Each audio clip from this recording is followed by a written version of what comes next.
हजरत इमाम मालिक रहमतुल्लाहि अलैह वो पहले फर्द हैं जिन्होंने बाकायदा सही अहादीस का मजमुआ मुरत्तब किया। फिर इनके शागिर्द हत्ता कि अल्लाह जुल जलाल वल इकराम ने एक मौके पर इंतखाब किया इस बंदे का जिसे दुनिया आज इमाम बुखारी के नाम से जानती है, और कसम रब्बुल जलाल वल इकराम की इस उम्मत पर इस तनाजुर में जिसका हम जिक्र कर रहे हैं, जितना बड़ा एहसान इमाम बुखारी का है इसका मुकाबला और कोई नहीं करता। और मिल्लत इस्लाम का कोई एक फर्द हजरतुल इमाम रहमतुल्लाहि अलैह के एहसानात से मुस्तगनी नहीं है।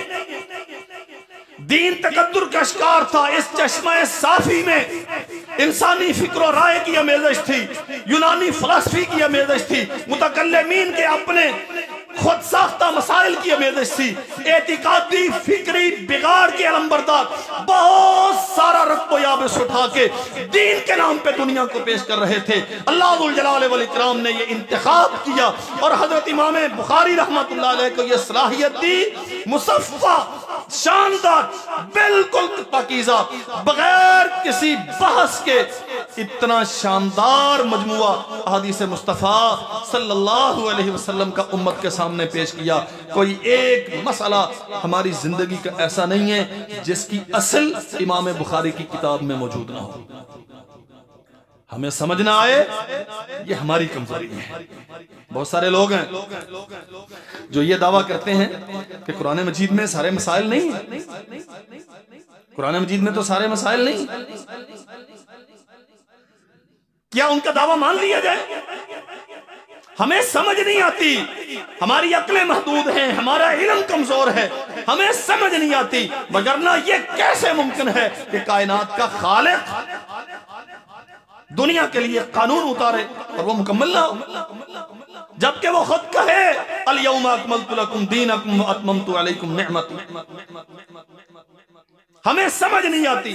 हजरत इमाम बुखारी रहमतुल्लाहि अलैह ने यह सही मुरत्तब की, एक एक मसाला अकीदे से मुताल्लिक हो, अमल से मुताल्लिक हो, कारोबार सियासत से मुताल्लिक हो, तेरी मुआशरत से ताल्लुक रखता हो। पहले रसूलुल्लाह, पहले अल्लाह जुल जलाल वल इकराम की आयात, कुरान मजीद की आयात पेश की, फिर नबी अलैहिस्सलाम की सीरत से, आपकी सुन्नत साबिता से दलाइल पेश किए और उम्मत पे एक हुज्जत तमाम कर दी।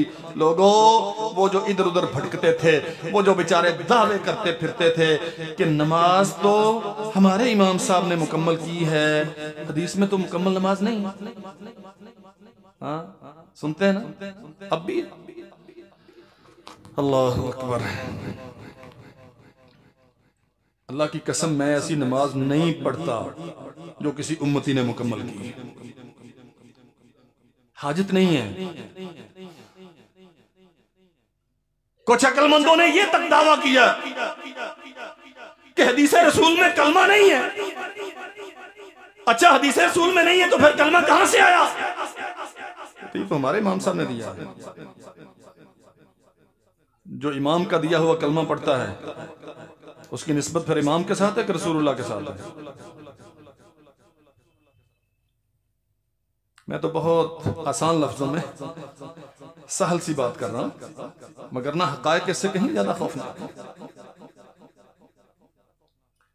रब्बुल जलाल वल इकराम की जाते गिरामी पे बहस है इस्लाम के नाम पे। अल्लाहु अकबर। हजरत इमाम इसहाक बिन रहवे रहमतुल्लाहि अलैह इमाम बुखारी के असातिज़ा में से, और क्या आली नस्ब खानदान है। याद रखिए मेरे भाइयों, लोग अपने किरदार और अपने अमल से जिंदा रहते हैं। मौलाना अबुल कलाम आज़ाद रहमतुल्लाहि अलैह बरसीर पाक हिंद के बहुत बड़े सियासी लीडर और बहुत बड़े मजहबी रहनुमा थे। किसी ने उनसे सवाल किया, आप बाई कास्ट सैयद हैं या कोई दो तीन और कौमों का नाम लिया वो हैं? फरमाया, इससे क्या फर्क पड़ता है कि मैं सैयद हूं या गैर सैयद हूं? अगर मेरे अमाल अच्छे हैं और मेरी वजह से मेरे माँ बाप की और मेरे खानदान की इज्जत है तो मुझसे अच्छा कोई नहीं। और अगर मेरा तारुफ मेरे बड़ों की कुर्बानियां हैं, मेरे अपने पल्ले कुछ नहीं है, मेरी कोई औकात नहीं है, तो फिर मैं सैयद का बेटा भी हूं तो मेरी क्या हैसियत है। ये आली नस्ब होना बहुत शर्फ की बात है, लेकिन आली किरदार होना असल बात है। कौन जानता है इमाम बुखारी का खानदान कौन? फारसी नस्ल थे, आतिश परस्त थे। इनके दादा परदादा को अल्लाह जुल जलाल वल इकराम ने इस्लाम से मुशर्रफ फरमाया। इनके वालिद मोहतरम इमाम इस्माइल अल बुखारी हजरत इमाम मालिक रहमतुल्लाह अलैह के अकरब तरीन शागिर्दों में से, और इमाम मालिक ताबईन के अव्वलीन शागिर्दों में से। इमाम बुखारी एक वास्ते के साथ इमाम मालिक के शागिर्द हैं, एक वास्ते के साथ इमाम शाफई के शागिर्द हैं, और बगैर किसी वास्ते के इमाम अहमद बिन हंबल के शागिर्द हैं। हम इससे पहले इन तीनों बुजुर्गों का तज़किरा कर चुके हैं। इल्मे हदीस में इनकी खिदमत है। इमाम बुखारी एक वास्ते से इमाम शाफई के, बगैर किसी वास्ता के इमाम अहमद बिन हंबल के, और एक वास्ता के साथ जो उनके वालिद मोहतरम हैं इमाम मालिक के शागिर्द हैं। अल्लाह जुल जलाल वल इकराम ने ये इंतखाब किया। अल्लाहु अकबर। इसहाक बिन रहवे रहमतुल्लाह अलैह इनके शागिर्द हैं, इनके उस्ताद हैं इमाम बुखारी के। बुखारी को फरमाते हैं लौ जमाअतुम किताबन मुख्तसिरन अस्सहीहा सुन्नत रसूलुल्लाह सल्लल्लाहु अलैहि वसल्लम। बुखारी, काश अल्लाह तुझे तौफीक दे और तू रसूलुल्लाह सल्लल्लाहु अलैहि वसल्लम की सही सुन्नतें जमा कर दे।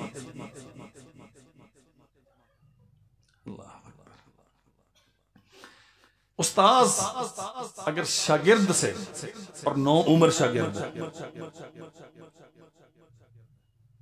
मुर्रिखीन लिखते हैं 23 साल की उम्र थी जब हजरत इमाम बुखारी ने बुखारी शरीफ लिखना शुरू किया। 10 साल की उम्र थी, खुद बयान करते हैं 10 साल की उम्र थी। अल्लाह जुल जलाल वल इकराम ने मेरे दिल में यह बात डाल दी कि मुझे रसूलुल्लाह की हदीसें याद करनी चाहिए, और याद करने लग गए। हत्ता कि अल्लाह जुल जलाल वल इकराम ने यह शर्फ अता फरमाया कि चंद साल की, ये 15, 16, 17 साल की उम्र थी, इमाम सुलैम बिन मुजाहिद रहमतुल्लाह अलैह वो अल्लामा बेकंदी की खिदमत में गए। तो अल्लामा बेकंदी अपने जमाने के बुखारे के और उस नवाह के बड़े मुहद्दिसीन में से थे। अल्लामा सुलैम, जब इमाम सुलैम उनके पास पहुंचे, अल्लामा बेकंदी फरमाते हैं कि लेट आए हो। हजरत किसी से लेट आया हूं? फरमाया थोड़ा सा पहले आ जाते ना तो मैं तुझे एक ऐसे नौजवान से मिलाता जिससे 70,000 हदीसें रसूलुल्लाह की जाती। और मुहद्दिसीन की इस्तिलाह में हदीस याद करने का वो माना नहीं है जो आज हम करते हैं, एक जुमला याद कर लिया, ऐसे नहीं। पूरी सनद, और सनद से मुराद क्या है कि रावियों के नाम रट लेने नहीं। ये जो पहले तबके का रावी है, ये किस सन में अपने उस्ताद के पास पढ़ने गया था, इसने कितना अरसा वहां गुजारा, इसका बाप कौन है, इसकी औलाद क्या है, ये कहां का रहने वाला है, इसका मयारे तकवा क्या है, यहां से लेकर ताबई तक, रसूलुल्लाह के सहाबी तक सल्लल्लाहु अलैहि वसल्लम तमाम रुवात के हालात से पूरे तौर पे वाकिफ होना, ये कहा जाता था कि इस बंदे को ये हदीस याद है। अल्लामा बिकंदी कहते हैं कि थोड़ा पहले आते तो मैं उस नौजवान से मिलवाता जिसे रसूलुल्लाह की 70,000 हदीसें याद हैं। सुलैम बिन मुजाहिद कहते हैं कि मुझे ताज्जुब हुआ, आप कहते हैं नौजवान है और 70,000 हदीसें याद हैं। फरमाया अभी यहां था, उठ के चला गया। हजरत ये बात समझ नहीं आती। फरमाया ये तो अल्लाह का निजाम है ना, अल्लाह अपने दीन के लिए किसका इंतखाब करे। इमाम सुलैम ढूंढते हुए इमाम बुखारी के पीछे गए, तलाश किया और मिले, और जब देखा अब 16-17 साल की उम्र है, दाढ़ी भी पूरे तौर पे नहीं उतरी, ताज्जुब के साथ फरमाया, बरखुरदार मुझे पता चला है कि तू ये दावा रखता है, मुझे रसूलुल्लाह की 70,000 हदीसें याद हैं। फरमाया हुजूर मुझे अल्लाह के नबी की 70,000 हदीसें रुवात के पूरे तारुफ के साथ याद हैं, और अगर आप इजाजत दें तो मैं अर्ज करूं कि मैं कुरान मजीद के बहुत सारे अहकाम से भी वाकिफियत रखता हूं।